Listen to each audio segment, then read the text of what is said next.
পুলিশে ধরলে বাঁচবি, র্যাবে ধরলে বাঁচবি, কিন্তু কোন নারীর ছলনার ফাঁদে, মায়ের জালে, রূপের জালে, প্রেমের ফাঁদে একবার যদি পা আটকে যায়, ফান্দে পড়িয়া বগা কান্দেরি, সারা জীবন কেঁদে ওই কান্নাঘিনীর বিষাক্ত সবল থেকে তোরা বাঁচতে পারবি না। ওরা ছেলেদের ভালোবাসে না, ছেলেদের মন নিয়ে ব্যবসা বাণিজ্য করে। যে যত দামি গিফট করে তারে তত বেশি ভালোবাসে। কথা বলেন যুবক, তোমাদেরকে বলে যায় নারীদের জালে ফাঁসা যাবে না, নারীদের জালে ফাঁসা যাবে না। পুলিশে ধরলে বাঁচবি, র্যাবে ধরলে বাঁচবি, কিন্তু কোন নারীর ছলনার ফাঁদে, মায়ের জালে, রূপের জালে, প্রেমের ফাঁদে একবার যদি পা আটকে যায়, ফান্দে পড়িয়া বগা কান্দেরি, সারা জীবন কেঁদে ওই কান্নাঘিনীর বিষাক্ত সবল থেকে তোরা বাঁচতে পারবি না। ওরা ছেলেদের ভালোবাসে না, ছেলেদের মন নিয়ে ব্যবসা বাণিজ্য করে। যে যত দামি গিফট করে তারে তত বেশি ভালোবাসে। কথা বলেন। আজকে তরুণ তরুণীদের, যুবক যুবতীদের নষ্ট করার এক নম্বর হাতিয়ার হলো এই মোবাইল। এই মোবাইলের ওজন কম, কিন্তু মোবাইলের মাধ্যমে পাপের ওজনটা অনেক বেশি। ঘরের দরজা লাগাইয়া কম্বলের ভিতরে, ল্যাপের ভিতরে ঢুকে একা একা আছে না না। পিতা মাতা যখন দরজা এসে নক করে, এই রুবেলের ভিতরে কি হয় রে, বাংলাদেশের স্বাধীনতার যুদ্ধ হয়েছে, পড়ার ভান করে, আবার যখন চলে যায় আবারও মোবাইলটা বের করে, আছে না নাই? ওরা করেন। আমি কি বলবো, ও দেশে মোবাইল আইছে, চিঠি বন্ধ হইয়াছে, দিওয়ানা বানাইছে, পোলা মাইয়ার মনের কথা হাসে বাতাসি। ও দেখো পোলা পানের মন বাদা ফেসবুকে এখন, ও দেখো পোলা পানের মন বাদা ফেসবুকে এখন, মোবাইলে চ্যাটিং কইরা কাটায় সারাক্ষণ। এই মোবাইল পাইয়া দেখো মদনের মাইয়া, এই মোবাইল পাইয়া দেখো মদনের মাইয়া কি কাণ্ড ঘটাইছে। স্বামী সংসার রাইখা নাকি পলাইয়া গেছে, সে যে স্বামী সন্তান রাইখা নাকি পলাইয়া গেছে। 2 বাচ্চার মা, 4 বাচ্চার মা পরকীয়া প্রেম করে আরেকটা ছেলের হাত ধরে পালিয়ে যায়। যে নারী স্বামীর সংসার রেখে, বাচ্চা কাচ্চা রেখে আরেকটা পর পুরুষের হাত ধরে পালিয়ে যেতে পারে, ওটা নারী জাতির কলঙ্ক। কলঙ্ক। কথা বলে ডেকে না। ও মা, ও বোন, কেমনে পারলা স্বামী রেখে, সন্তান রেখা আরেকটা পুরুষের হাত ধরতে? কেমনে পারো নারী? তুমি তো বহুরূপী। রংধনুর মতো মুহূর্তে মুহূর্তে রং বদলা। কথা বলেন নাকি আপনারা? রাগ করেন। বাড়ি বরিশাল, চলে যাচ্ছে রাজশাহীতে। মা এই গ্রামে কি বলে, এই গ্রামের বল্টু কি করছে? বলে মোবাইলে প্রেম করেছে। আর কি করছে? বলে আমরা হোটেলের স্বামী স্ত্রীর মতো ছিলাম, তো এখন কি? বলে ভালোবাসা বেড়ে এখন 6 মাস। তুমি কি চাও? বলে বল্টু যদি বিয়ে করে ভালো, না হলে আমি আত্মহত্যা করে মারা যাব। এই ধরনের মানুষের তো মরাই। এই নারী, ও মা, ও বোন, তুমি কেমনে পারলা? কেমনে পারলা সামাজিক অনুষ্ঠান ছাড়া, বিবাহ ছাড়া, সামান্য একটা এই পাগলা পাগলা প্রেম, উল্টা পাল্টা নষ্টামি ভণ্ডামির মাধ্যমে কিভাবে পারলা নিজের জীবনের সবচাইতে দামি সম্পদ একটা ছেলের হাতে তুলে দিতে? কথা কয় না কে? যেই বল্টুর বাড়িতে আসছে, বল্টুর বাড়ি তালা ঝুলে রাখছে, তালা। ফোন দিলে আর রিসিভ করে না। তার মানে কি? আজকে বিবাহের দাবিতে বিভিন্ন অঞ্চলে নারীরা আসে। এটা আমাদের জন্য গর্বের না লজ্জা? কথা বলেন না কেন? শুধু কি মেয়ের দোষ, ছেলের দোষ নাই? এক হাতে তালি বাজে, এই ছেলে, এই যুবক, তোমাদেরকে বলছি, তোমার স্ত্রীর সাথে যদি কেউ পরকীয়া প্রেম করে, মাইনা নিবা? কথা কয় না, ভালোবাসা শেয়ার করবে নাকি? জোরে বলো। তোমার স্ত্রীর সাথে পরকীয়া প্রেম করলে তোমরা মানবা? তোমার মায়ের সাথে, তোমার বোনের সাথে, তোমার খালা ফুফুর সাথে? তাহলে সেই নারীর দিকে তুমি বাঁকা চোখে তাকাইতেছো, পরকীয়া প্রেম করতেছো, স্বামী সন্তান থাকার পরেও ওই নারীও কারো না কারো স্ত্রী, কারো না কারো মা, কারো না কারো মেয়ে। কথা কয় না? এই ছেলে, তোমার বিবেক কি হয়েছে? একটা মেয়ের স্বামী আছে, সন্তান আছে, ওই নারীর দিকে কেমনে নজর যায় ভাই? তোমার রুচি এত খারাপ। হাসেন না, হাসেন না। মাশাআল্লাহ, মাশাআল্লাহ। রাগ করছেন নাকি আপনারা? আমার জন্য একটু দোয়া করবেন তো, ইনশাআল্লাহ আল্লাহ কবুল করুন। যুবক যুবতী যারা আছো, আজকের মাহফিল থেকে হাত তুলে ওয়াদা দাও, জীবনে কোনোদিন প্রেম করে বিয়ে করবে না। হাত তোলো। যুবকেরা যারা বিয়ে করনি, হাত তোলো। মনে রাখবা, প্রেম করে বিয়ে শাদী করা যাবে, পিতামাতা পছন্দ করে বিয়ে দিবে যেখানে বরকত আছে। পিতামাতার আবদ্ধ হয়ে পালিয়ে যা বিয়ে করলে জীবনে কোনোদিন সুখী হতে পারবা না। আল্লাহ যুবকদের হেদায়েত দান করুক। জোরে বলুন আমিন। ওদেশে টিকটক আসিয়া সব গেল ভাসিয়া, সিদ্দিক সোরা নায়ক হইছে আইডি খুলিয়া, হিরো আলম নায়ক হইছে আইডি খুলিয়া। এই মোবাইলে হাই কি জাদু আছে ভাই, পোলা পান বুঝাছে, পড়ালেখা তুইলা রাখছে সপ্ত মাকাশি। আল্লাহ যেন যুবকদের হেদায়েত দান করেন। একটু জোরে বলুন আমিন। এখন আর পড়াশোনা করা লাগে না, সব অটো পাস হয়ে গেছে। তাহলে 4 নাম্বার ওয়াল্লাযীনা হুম লিফুরুজিহিম হাফিজুন, নিজের যৌবনটাকে সংযত রাখো, নিজের যৌবনটাকে কন্ট্রোল করা লাগবে। 6 নাম্বার গুণাবলী ওয়াল্লাযীনা হুম লিআমানাতিহিম ওয়া হাদিহিম রাউন, 5 নাম্বার আমানত রক্ষা করা, জীবনটা আমানত, সময় আমানত, টাকা পয়সা ধন দৌলত স্ত্রী সন্তান সবকিছু আমানত। আমানতের ওয়াজ করলে 1 ঘন্টা চলে যাবে, ওইদিকে যাওয়ার কোনো সুযোগ নাই। তাহলে 5 নাম্বার আমানত রক্ষা করা, আমানতের খেয়ানত করা যাবে না। 6 নাম্বার ওয়াদা প্রতিশ্রুতি রক্ষা করা, মুমিন মুখে যা বলবে অন্তরে তা বিশ্বাস করবে, কাজে তা বাস্তবায়ন করবে, মুমিন কোনোদিন প্রতিশ্রুতি ভঙ্গকারী হতে পারে না। 7 নাম্বার হলো ওয়াল্লাযীনা হুম আলা সালাওয়াতিহিম ইউহাফিজুন, 7 নাম্বার যারা যত্ন সহকারে সালাত আদায় করে। কথা কয় না আল্লাহ 1 নাম্বার সালাত দিয়ে শুরু করলেন, 7 নাম্বার সালাত দিয়ে শেষ করলেন। সালাতের গুরুত্ব কম না বেশি? যে ব্যক্তি আসর পরে মাগরিব পর্যন্ত মসজিদে মন টাঙানো থাকে, মাগরিব পরে এশা পর্যন্ত মসজিদে মন টাঙানো থাকে, শুধু একা নামাজ পড়লে হবে না, স্ত্রী সন্তানদেরকেও নামাজি বানানোর দরকার আছে না নাই? পৃথিবীর সফল বাবা তারা নিজের সন্তানের হাত ধরে মসজিদে নিয়ে যায় যারা। কথা বলে ঠিক কিনা? সন্তানদের মসজিদে নিয়ে যাবেন তো ইনশাআল্লাহ। এই 7টা গুণাবলী কারা কারা আমল করবেন একটু হাত তুলে দেখান। আল্লাহ বক্তা শ্রোতা সবাইকে 7টি কোয়ালিটি মেনে বাস্তব জীবনে আমল করার তৌফিক দান করুন। ওয়াল্লাযীনা হুম লিফুরুজিহিম হাফিজুন, মুমিন বান্দার 4 নাম্বার গুণাবলী নিজের যৌবনটাকে সংযত রাখা, নিজের যৌবনটাকে কন্ট্রোল করা। মুমিনের যৌবন হোটেলে বিক্রি হয় না, পার্কে বিক্রি হয় না। মুমিন কোনোদিন বিয়ের আগে অবৈধ কোনো প্রেম ভালোবাসা করতে পারে না। কথা বলেন ঠিক কিনা? এজন্য আল্লাহ রাব্বুল আলামিন বলেন ওয়াল্লাযীনা হুম লিফুরুজিহিম হাফিজুন। একটু জোরে বলেন আল্লাহু আকবার। মুমিন বান্দার 4 নাম্বার গুণাবলী নিজের যৌবনটাকে সংযত রাখা, নিজের যৌবনটাকে কন্ট্রোল করা। হে যুবকের দল, ভালো করে শুনে নাও, আল্লাহ শিশুকালের হিসাব নেবেন না, হিসাব নেবেন যৌবনকালের। আমরা যৌবনকালে শয়তানের ওয়াসওয়াসায় পড়ে গুনাহ করতে ভালোবাসি, আর যৌবনকালের ইবাদত আল্লাহ পছন্দ করেন। কথা বলেন ঠিক কি না? হযরত আলী রাদিয়াল্লাহু তাআলা আনহু বলেন, তোমরা যৌবনের তাড়নায় গুনাহ করো, একদিন তোমাদের যৌবন থাকবে না, আমলনামায় গুনাহ ঠিকই লাগা থাকবে। কথা বলেন ঠিক কি না? তাহলে যৌবনকালে বেশি বেশি ইবাদত করতে হবে। কার? যেটা বৃদ্ধকালে করা যায় না, যার বয়স 60-70 বছর বয়স হয়ে গেছে, প্রচন্ড শীত, পৌষ মাস মাঘ মাস, লোকটাকে যদি বলা হয় চাচা মিয়া রাত 2টা বাজে পুকুর থেকে একটু গোসল করে আসেন, 2000 টাকা দেব। বৃদ্ধ মানুষ বলবে ভাতিজা ওই 2000 টাকা নেওয়ার জন্য পুকুর থেকে উঠতে পারবো তো? কথা কয় না আপনারা? কিন্তু একটা যুবককে যদি বলেন 2000 টাকা দেব এই শীতের মধ্যে একটু পুকুর থেকে গোসল করে আসো, ও যুবক বলবে হুজুর কাপড় খুলছি, টাকা রেডি করেন। কথা কন? তার মানে যুবকের একটা কি আছে? পাওয়ার আছে। কথা বলে ঠিক কিনা? এই যৌবনকালের ইবাদত আল্লাহ পছন্দ করে। বৃদ্ধকালে জয়েন্টে জয়েন্টে ব্যথা, কষ্ট হয়, লম্বা সময় রুকু করা যায় না, লম্বা সময় সিজদায় থাকা যায় না, মনে হয় দমটা আটকে আসবে। বৃদ্ধকালে চাচিমা যদি শীতের দিনে একটু গরম পানি করে দেয়, চাচার ভাগ্যে অজু জোটে। গরম পানিও নাই, চাচার ভাগ্যে অজুও নাই, নামাজও নাই। কথা কি বোঝা যায়? আমার কথা কি বোঝা যায়? তাহলে আমরা যৌবনকালে লম্বা সময় রুকু করতে পারবো, লম্বা সময় সিজদায় থাকতে পারবো, লম্বা সময় ইবাদতে কাটাইতে পারবো। যৌবনকালে ঠান্ডা পানিতে ওযু বানানোর ক্ষমতা আমাদের আছে। কথা বলেন ঠিক কিনা? তাহলে এই যৌবনকালের ইবাদত পছন্দ করেন কে? তাহলে এই যৌবনকালে আল্লাহর ইবাদতে আমাদের এই যৌবনকালের পুরো সময়টা কাটাইতে হবে। কথা বলেন ঠিক কিনা? আল্লাহর জন্য আমাদের এই যৌবনকালের সময়টা কুরবানি করতে হবে, গুনাহ করা যাবে না। এজন্য আল্লাহ বলেন ওয়াল্লাযীনা হুম লিফুরুজিহিম হাফিজুন, নিজের যৌবনটাকে সংযত রাখো, নিজের যৌবনটাকে কন্ট্রোল করো। তাহলে মুমিন বান্দার 4 নাম্বার গুণাবলী নিজের যৌবনটাকে হেফাজত করা। হাদিস শরীফের ভিতরে আছে, বিশ্বনবী বলেছেন তোমরা যদি 2টা জিনিসকে কন্ট্রোল করতে পারো, একটা হলো 2 চোয়ালের মাঝখানে থাকা নরম জিহ্বা, আর 2 মাঝখানে থাকা লজ্জাস্থান, এই 2টার যদি হেফাজত করতে পারো, কন্ট্রোল করতে পারো, আমি নবী তোমাদের জান্নাতের জিম্মাদারি। বলুন আল্লাহু আকবার। তাহলে সাবধানে পা ফেলা লাগবে। এই যুবক, যৌবনের পরীক্ষা দিয়েছিলেন আল্লাহ নবী ইউসুফ আলাইহিস সালাম। জলেকে একটা গোপন কক্ষে নিয়ে যায়, 10টা দরজায় তালা বন্ধ করে ইউসুফ আলাইহিস সালামের কাছে যা বলে, দিলে বড় জালারে পাঞ্জাবিওয়ালা, হুজুর তো কিছুই বোঝে না, হুজুর সবই বোঝে, নারীর সলা কলা বোঝে না। কথা বলে ঠিক কিনা? জলেকে কাপড়গুলো ছিঁড়ে ছিঁড়ে দেবতার মুখ ঢাকে। ইউসুফ নবী ডেকে বলে, কাপড়ে ঢাকিলে তুমি দেবতার মুখ কি দিয়া ঢাকিবা বিধাতার মুখ। জলেকে কাছে আসে আর ডেকে বলে, ইউসুফ তোমার চোখ 2টা ভারী সুন্দর। ইউসুফ আলাইহিস সালাম ডেকে বলেন, আল্লাহকে ভয় করো, ইন্নী আখাফুল্লাহ। ইউসুফ আলাইহিস সালামের অন্তরে কার ভয়? আল্লাহ তাআলাকে ডেকে বলেন, আল্লাহ জুলেখার মনের অবস্থা আমি বুঝতে পেরেছি, একমাত্র আপনি পারেন এখান থেকে আমাকে রক্ষা করতে। আল্লাহর নবী ইউসুফ আলাইহিস সালাম আল্লাহ তাআলাকে বিপদে পড়ে স্মরণ করলেন, আল্লাহর উপরে তাওয়াক্কুল করে ডেকে বলেন, আল্লাহ আপনার উপরে তাওয়াক্কুল করে নিজের ইজ্জতকে বাঁচানোর জন্য সামনের দিকে দৌড় মারার দায়িত্ব আমার, আর আপনার কুদরত থেকে তালা খুলে দেওয়ার দায়িত্ব আপনার। আল্লাহ নবী ইউসুফ আলাইহিস সালাম আল্লাহর উপরে তাওয়াক্কুল করে, আল্লাহ তাআলার উপরে তাওয়াক্কুল করে যখন দৌড় মারলেন, আল্লাহর কুদরত থেকে প্রত্যেকটা দরজার তালা খুলে গেছে। বলুন সুবহানাল্লাহ। এইবারে জুলেখা শেষ দরজায় মারছে থাবা, ইউসুফ আলাইহিস সালামের জামা ছিঁড়ে গেছে। ইউসুফ নবী বলে, জামা ছিঁড়ে যায়, যাক ইজ্জত দেওয়া যাবে না। এইবার বাহিরে বের হয়ে দেখে শেষ দরজায় তার স্বামী আজিজ মিশর দাঁড়ায় আছে। কথায় যেখানে বাঘের ভয় সেখানে রাত হয়। জুলেখা তার স্বামীকে দেখা মাত্র নাকা কানার অভিনয় শুরু করে দিল। দেখে না কিছু কিছু মহিলা কথা বলার আগে কান্দে যায়, দুনিয়াতে আমার কেউ না, কেউ নেতে বেঁচে আসো কেমন আছে না নাই? কথা বলার আগে কান্দে দেয়, এরকম মহিলা আছে না নাই? কথা বলার আগে কান্দে দেয়, বুঝে নেবেন ওর ভিতরে ভেজাল আছে। কি আছে? কথা বলার আগে মানে এমন কান্নাকাটি করে, নাটক করে, অভিনয় করে, দেখে মনে হয় কিচ্ছু বোঝে না। কান্নাকাটি করে যা বলে আমরা মনে করি সব দোষ ছেলের, মেয়ের কোনো দোষ নাই। কথা কয় না, কথা কয় না?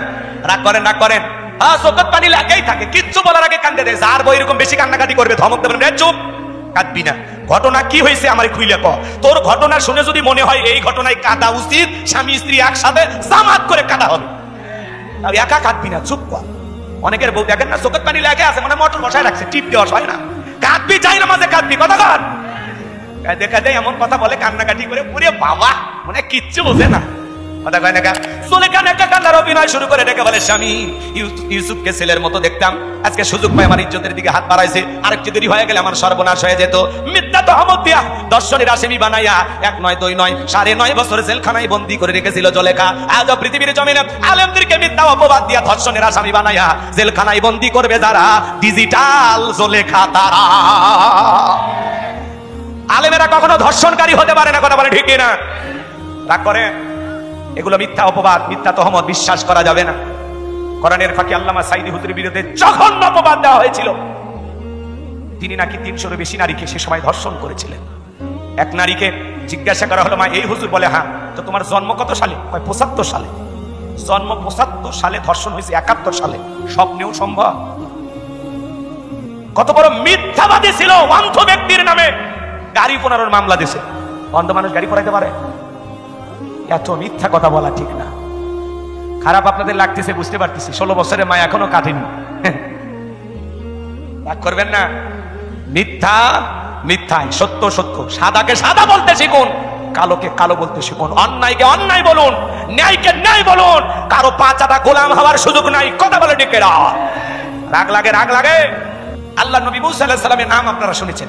2 মিনিট একটা ঘটনা বলে দেন, খারাপ লাগে? আল্লাহ নবী মুসা আলাইহিস সালাম কারণকে যা বলে, কারণ তোমার যাকাত দিতে হবে। কারণ ডেকে বলে, পয়গাম্বার আমি যাকাত দিতে পারবো না। আল্লাহ নবী মুসা আলাইহিস সালামের রাগ কম না বেশি? যে নবী রেগে গেলে মাথার টুপি ভেদ করে চুল খাড়া হয়ে যায়। আল্লাহ নবী মুসা আলাইহিস সালামের চোখে এবং মুখের দিকে তাকায়া ডেকে বলে, পয়গাম্বার রাগ করা লাগবে না, কত টাকা দিতে হবে আপনি বলেন। আল্লাহ নবী মুসা আলাইহিস সালাম ডেকে বলে, কারণ টাকা দিতে হবে 2.5%। বলে ঠিক আছে, আমার একটু সময় দেন, আমি একটু হিসাব নিকাশ করে আপনাকে জানাবো। এইবার আল্লাহর নবী মুসা আলাইহিস সালাম চলে গেলেন, কারণ এইবার হিসাব নিকাশে বসে গেল। এই কারণকে আল্লাহ তাআলা 70টা এদিকে খেয়াল করেন, এত সম্পদ দিয়েছিল বাজান।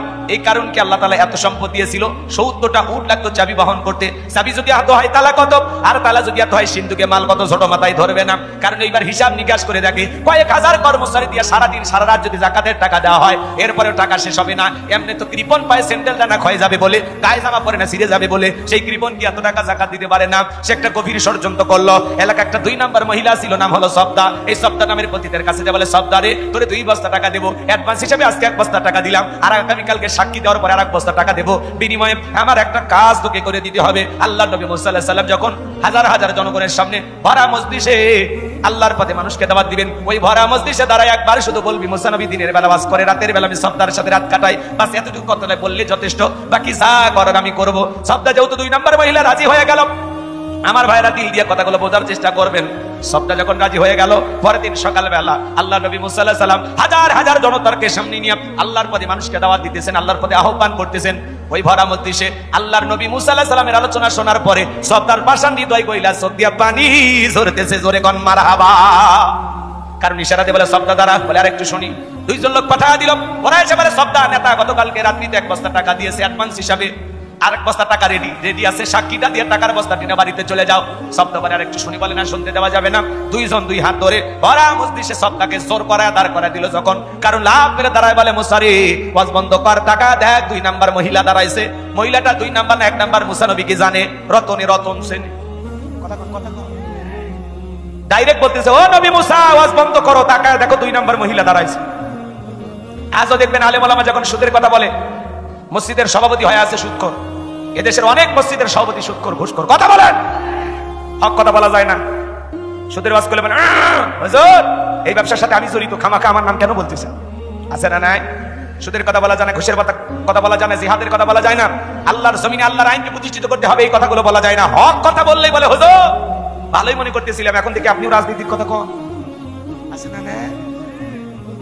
হুজুর আপনার ওয়াজ লাইন ছাড়া, হুজুর ওয়াজ লাইন ছাড়া না, তোমার জীবন লাইন ছাড়া, তুমি একটা তার সেরা। কথা বলেন। মনে রাখবেন, বাংলার জমিনে যারা আলেমদের কথা বলতে বাধা দেয়, যারা তাফসীরুল কোরআন মাহফিল বন্ধ করে দেয়, আমাদের আফসোস হয় ওই জায়গায়। বাংলাদেশে বাণিজ্য মেলার নামে রাত 12টার পরে নর্তকীর গায়ে একটা সুতার কাপড় থাকে না, ওখানে 144 জারি করা হয় না। যারা বাংলার জমিনে তাফসীরুল কোরআন মাহফিলে, ওয়াজ মাহফিলে 144 জারি করে উলামায়ে কিরামদের কথা বলতে দেয় না, তাফসীরুল কোরআন মাহফিল, ওয়াজ মাহফিল বন্ধ করে দেয়, আমার বিশ্বাস ওদের জন্ম মুসলমানের ঘরে হতে পারে না, পারে না। কথা বলেন ঠিক না? রাগ করেন? মুসলমান কখনো কোরআনের মাহফিল বন্ধ করতে পারে না। মুসলমানের সম্পর্ক কোরআনের সাথে থাকবে, মুসলমান কখনো কোরআনের বিরোধিতা করতে পারে না। কথা বলে ঠিক কিনা? কোরআনের বিরোধিতা করবে যারা, আবু জেহেলের উম্মত হবে তারা। কথা ঠিক কিনা? কোরআন বন্ধ করার ষড়যন্ত্র করেছিল কাফিররা। ওয়াকাল আল্লাযীনা কাফারু লা তাসমাউ লিহাযাল কোরআন ওয়ালগাউ ফিহি লাআল্লাকুম তাগলিবুন। কাফিরদের স্লোগান হলো কোরআন শ্রবণ করো না। যেখানে নবী মুহাম্মদ সাল্লাল্লাহু আলাইহি সাল্লাম কোরআনের আলোচনা করে সেখানে হট্টগোল সৃষ্টি করো, তালি বাজাও, নাচানাচি করো, যেভাবে হোক এই কোরআনের আওয়াজ, এই কথাগুলো যদি বন্ধ করতে পারো, আমরা এই বিজয় লাভ করব। সরে কন্না মুসবিল্লাহ। আবু জেহেল, উতবা, সাইবা ওরা চেষ্টা করেছিল কোরআন বন্ধ করার, ওরা যেমন পারে নাই। আজও পৃথিবীর জমিনে যারা কোরআন বন্ধ করতে চায়, ইসলাম আলাদেরকে বন্ধ করতে চায়, মনে রাখবেন এক জায়গায় কোরআনের আওয়াজ বন্ধ করে দেবেন, আল্লাহ 10 জায়গায় কোরআনের মাহফিল চালু করে দেবে। কথা বলে ঠিক কিনা? একজন আলেমের মুখ চেপে ধরবেন, আরো 10 জন ময়দানে কথা বলবেন, একজনকে গ্রেফতার করবেন, হাজারো জন ময়দানে কথা বলবেন, একজনকে ফাঁসির দড়িতে ঝোলাবেন, হাজারো জন আবারও ময়দানে আল্লাহ তাআলা তৈরি করে দেবেন। কথা বলে ঠিক কিনা? মনে রাখবেন, বাঘের পেট থেকে জন্ম হলে বাঘেরই বাচ্চা হয়, বিড়ালের বাচ্চা হয় না। যারা কোরআনের মাহফিল কথা বলবে, যারা আল্লাহর জমিনে আল্লাহর দ্বীন বিজয়ের জন্য কথা বলে, এরা কোনো বাতিলের চোখরাঙানিকে ভয় পায় না। কথা বলে ঠিক কিনা? আপনি কার দিকে চোখরাঙানি দেখান? আমরা মুসলিম জাতির পিতা ইব্রাহিমের সন্তান, যে ইব্রাহিম আল্লাহর খুশির জন্য নমরুদের আগুনে পুড়তেও রাজি। কথা বলে ঠিক কিনা? আমরা ইসমাইলের ভাই, যে ইসমাইল আল্লাহর খুশির জন্য সূর্যের নিচে জবাই হইতেও রাজি। কথা বলে ঠিক কিনা? এই জন্য আমাদেরকে হুমকি ধুমকি দিয়ে ভয় দেখায় কোনো লাভ হবে না।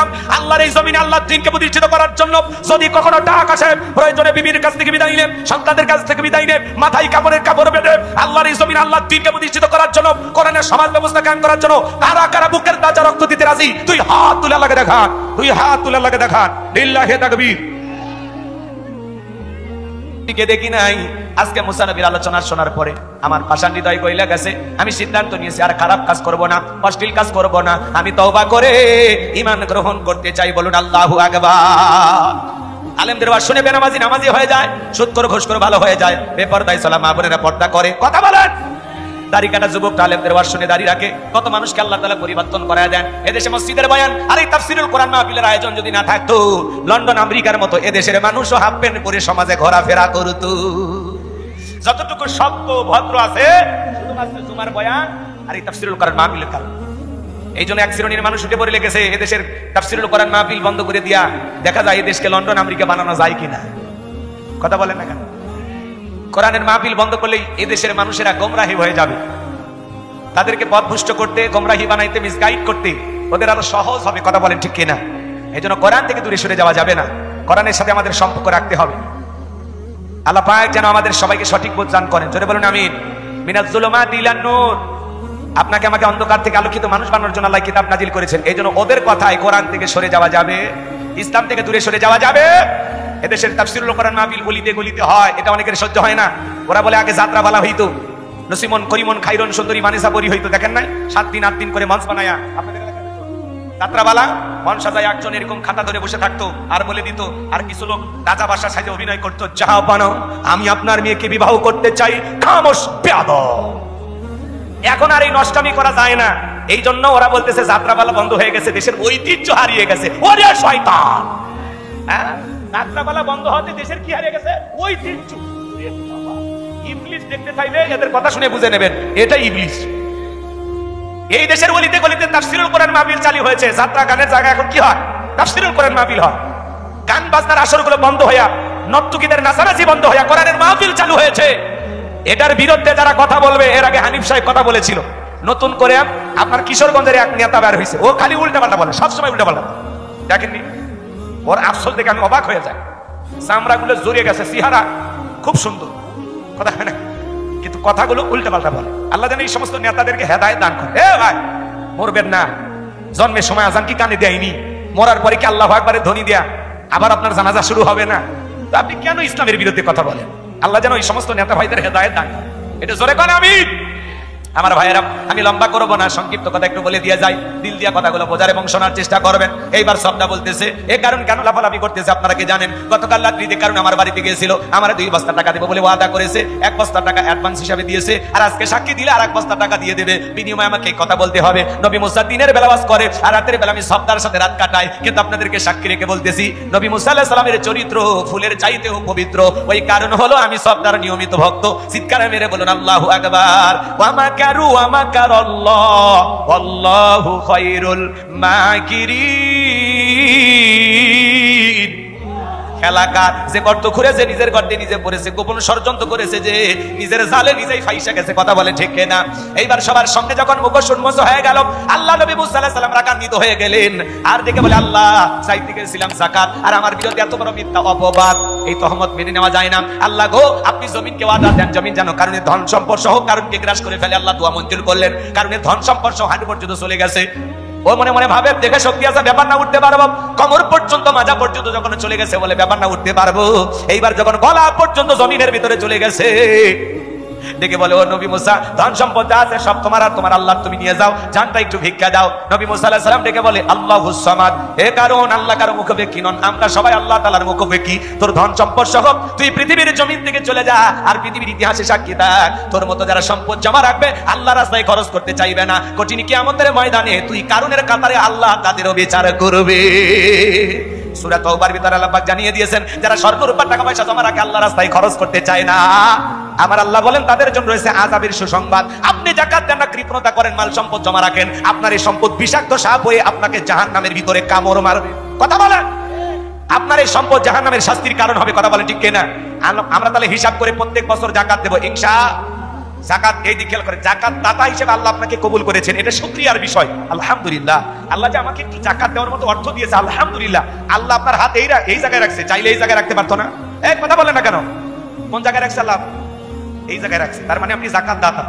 এই যে আপনি যে গরিবকে যাকাত দিলেন, দিয়ে কি দয়া বা করুণা করছেন? না, আপনার যাকাত দেওয়া ফরজ, গরিবের যাকাত খাওয়া ফরজ না। গরিব না খায় মরে যাবে, সমস্যা আছে। কিন্তু আপনি ধনী, আপনি যাকাত দিতে বাধ্য। কথা কয় না কেন? 1000, এদিক খেয়াল করেন, 1000-এ কয় টাকা? 1000-এ 2.5 টাকা না? 1 লাখে কয় টাকা? 2500 টাকা। আর 1 কোটিতে রাগ করেন না, 1 কোটিতে বলে 25,000 লেন। এত হিসাবে আপনারা অঙ্কে দুর্বল হলে রাজশাহীর মানুষ এরকম হওয়ার কথা। 1 কোটি টাকা হলে আপনাকে কত টাকা দিতে হবে? 2.5 লক্ষ টাকা যাকাত দিতে হবে। 2 কোটি হলে কত? 5 লাখ। 4 কোটি হলে 10 লাখ। এদিকে এদিকে আমার দিকে তাকান, খারাপ লাগে না? যাকাত হলো আর্থিক ইবাদত। এদিকে এদিকে ধনীর যাকাত দেওয়া ফরজ, আপনি যাকাত দিতে বাধ্য। প্রত্যেক বছর আপনার সম্পদের হিসাব করে আপনি নির্দিষ্ট একটা দিনে যাকাত দেবেন। বছরে একবার মাত্র, পাইবা একবার।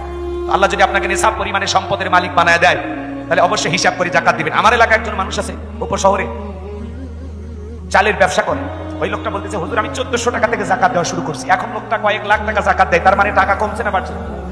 এই জন্য সম্পদ আপনি হিসাব করে যাকাত দেবেন। যাকাত দিলে ধনী ধন কমে না বাড়ে? আল্লাহ আপনার সম্পদ বৃদ্ধি করে দিবেন। আল্লাহ কবুল করুন, জোরে বলেন আমিন।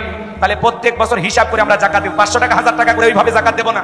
আমার 1.5 লাখ টাকা যাকাত আছে, আমি একজনকেই দিয়ে দেব যে ভাই আপনি নেন, এটা নিয়ে যে কোনো একটা কর্ম করেন।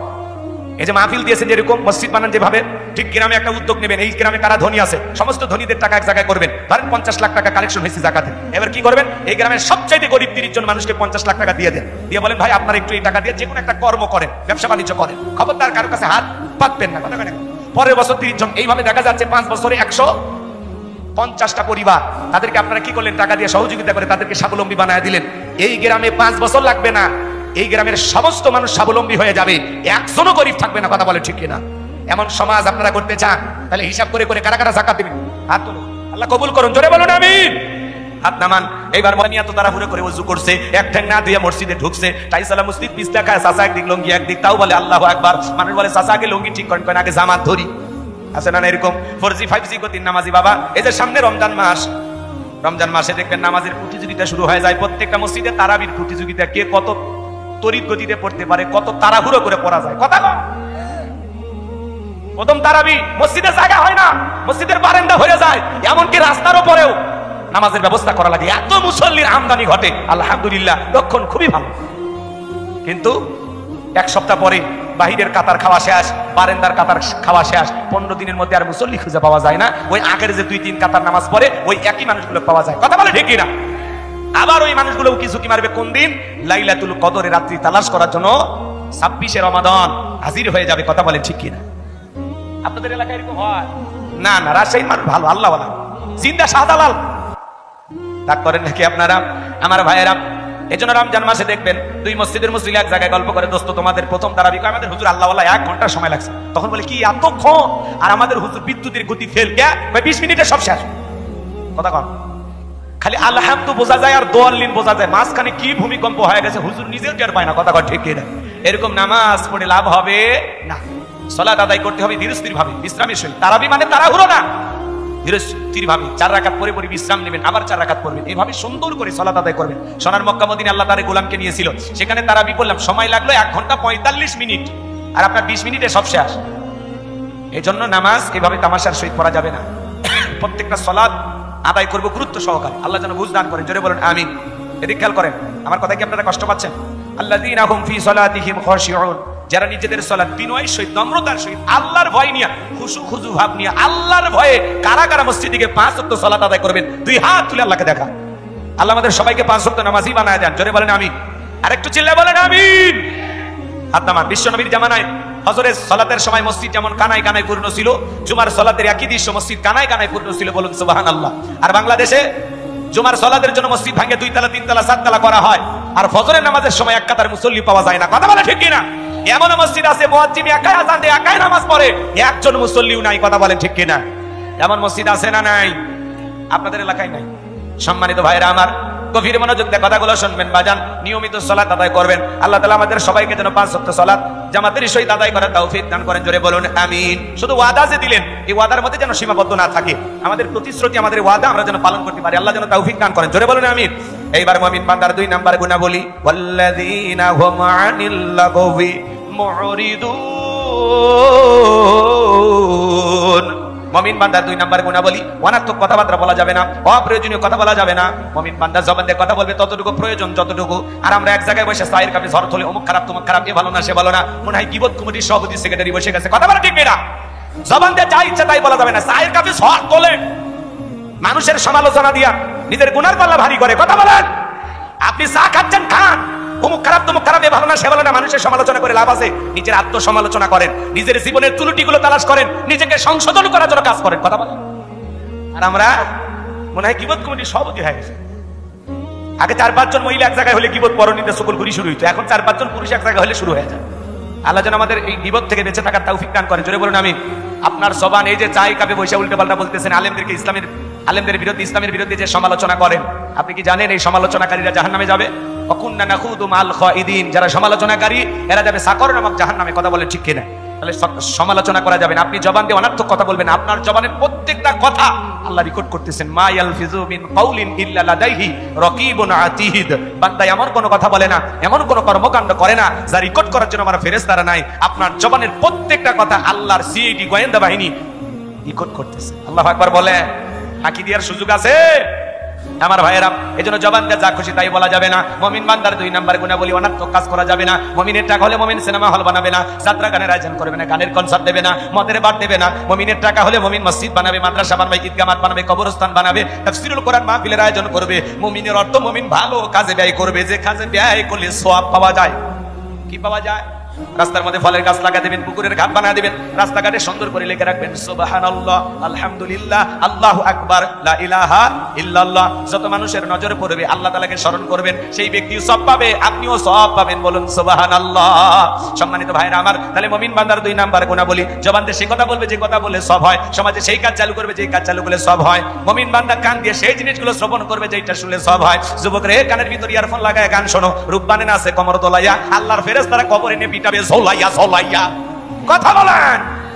কানের ভিতর ইয়ারফোন লাগাইয়া সিরাজগঞ্জের এক যুবক রেল লাইন পার হয়ে যায়, ট্রেনে এসে ধাক্কা মেরে 3 টুকরা করে থুয়ে গেছে। মরার পরেও কানের ভিতর ইয়ারফোন লাগানো ছিল। এখন কবরে যা, ফেরেশতারা তোর জায়গা মতো বাদ্যযন্ত্র বাজাবে। কথা বলেন ঠিক কিনা? যুবক রে, এই কান আল্লাহ গান শোনার জন্য দেয় নাই। হক্কানি ওলামা ইকরামদের বয়ান শুনতে হবে, ইসলামী সঙ্গীত শুনতে হবে, কোরআন তিলাওয়াত শ্রবণ করতে হবে, এই কান দিয়া ভালো ভালো কথা শ্রবণ করতে হবে। কথা বলেন ঠিক কিনা? তাহলে মুমিন বান্দার 2 নাম্বার গুণাবলী, জবান দিয়ে সেইটা বলবো যেটা বলে সব হয়, সমাজে সেই কাজগুলো চালু করবো যেই কাজগুলো চালু করলে সব হয়, সেই জিনিসগুলোই কান দিয়ে শুনবো যেগুলো শ্রবণ করলে সওয়াব হয়। এক কথায় সওয়াব আছে যেখানে, আর আসতে বলেন খবরদার, বেশি জোরে বললেন না, যান বলেন সওয়াব আছে যেখানে আর গুনাহ আছে যেখানে।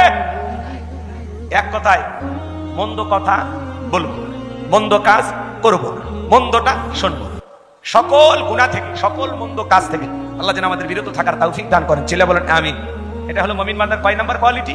2 নাম্বার। জোরে বলেন কয়টি?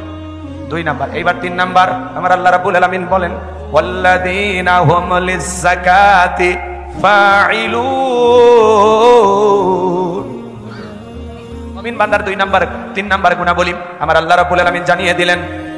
মুমিন বান্দাকে আল্লাহ যদি নিসাব পরিমাণে ধন সম্পদের মালিক বানায় দেয়, মুমিন বান্দাকে আল্লাহ যদি ধনী বানায় দেয়, মুমিন বান্দাকে এদিকে খেয়াল করেন, আল্লাহ তাআলা যদি ধনী বানায় দেয়, নিসাব পরিমাণে সম্পদের মালিক বানায় দেয়, মুমিন বান্দা সক্রিয়ভাবে হিসাব করে করে বছরে কয় লাখ টাকার কয় হাজার টাকা যাকাত আসবে, কয় কোটি টাকার কয় লাখ টাকা যাকাত আসবে, হিসাব করে করে বছরে একবার যাকাত দেবে কার ভয়ে? যাকাত দেওয়া নফল না ফরজ? নামাজ আদায় করা যেমনি ফরজ, যাকাত দেওয়া তেমনি ফরজ। কথা বলে ঠিক কি না? যাকাত আসছে দারিদ্রতা বিমোচন করার জন্য, অভাবমুক্ত সমাজ রাষ্ট্র দেশ গড়ার জন্য। যাকাত আসছে পথে পড়ে থাকা অবহেলিত মানুষের মুখে হাসি ফোটানোর জন্য, রাস্তার এপারে 10 তলা উপরে গাছতলা এর ব্যবধানকে দূর করার জন্য। যাকাত আসছে এই সমাজের মানুষদেরকে সব দিক দিয়া উন্নয়নের মূল জায়গায় পৌঁছে দেওয়ার জন্য আল্লাহ তাআলা যাকাত দিয়েছেন। বলুন আল্লাহু আকবার। যাকাত হলো আর্থিক ইবাদত। যারা পিছিয়ে থাকা মানুষ তাদেরকে স্বাবলম্বী বানানোর জন্য এই যাকাতের সিস্টেম। আল্লাহু আকবার বলেন। আলেমদের দায়িত্ব দেওয়া লাগবে। ওই গমসো ডালসোর বিকাশের টাকা সর দেশের টাকা বিদেশে পাচার করে এমন দুর্নীতিবাজ নেতাদেরকে দায়িত্ব দেওয়া যাবে। আলেমদের দায়িত্ব দেওয়া লাগবে। আলেমদের কাছে আমানত সঠিকভাবে থাকবে। আলেমেরা কি করবে? সমস্ত ধনীদের তালিকা করে যাকাত আদায় করবে। এই দেশে একটা জরিপ করা হয়েছে, 10 বছর যদি ধনীদের কাছ থেকে যাকাত আদায় করা হয় আর যাকাতের যে 8টা খাত আছে এই অনুযায়ী যদি একটা তালিকা করে যাকাতের টাকাগুলো সঠিক পদ্ধতিতে বন্টন করে দেওয়া হয়, বাংলাদেশে 10 বছর পরে একজন মানুষ যাকাতের জন্য খুঁজে পাওয়া যাবে না। চিৎকার মেরে বলুন আল্লাহু আকবার।